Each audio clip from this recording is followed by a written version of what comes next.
बिस्मिल्लाहिर्रहमानिर्रहीम। शुरू करता हूँ अल्लाह के पाक नाम से जो बहुत बड़ा मेहरबान नहायत रहने वाला है।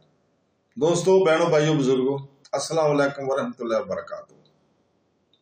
हम आपको हजूर पाक सल्लल्लाहु अलैहि वसल्लम की हदीस मुबारक के इस सिलसिलेवार प्रोग्राम, जो वीडियोस का प्रोग्राम है, हम उसमें खुशामदीद कहते हैं।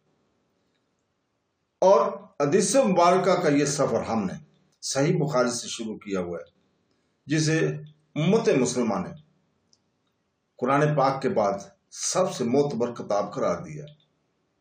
तो बहनों, भाइयों, बुजुर्गों, हदीस मुबारक एक अल्फाज का बयान नहीं है, बल्कि हदायत का चिराग है, सुन्नत का दरीचा है और हजूर पाक सल्लल्लाहु अलैहि वसल्लम की अबदी हिकमत की याद दहानी।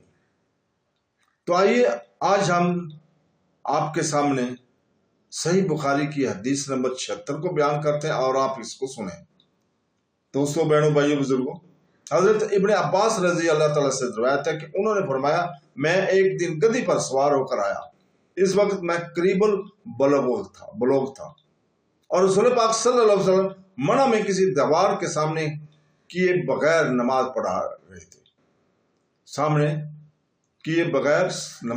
थे। मैं एक सफ के आगे से गुजरा और गधी को चरने के लिए छोड़ दिया और खुद सफ में शामिल हो गया। मुझ पर किसी ने एतराज नहीं किया। तो दोस्तों, अल्लाह ताला के शुक्रगुजार है कि उसने हमें इस कलाम से, जो हुजूर पाक सल्लल्लाहु अलैहि वसल्लम की हदीस मुबारक का कलाम है, इससे नवाजा।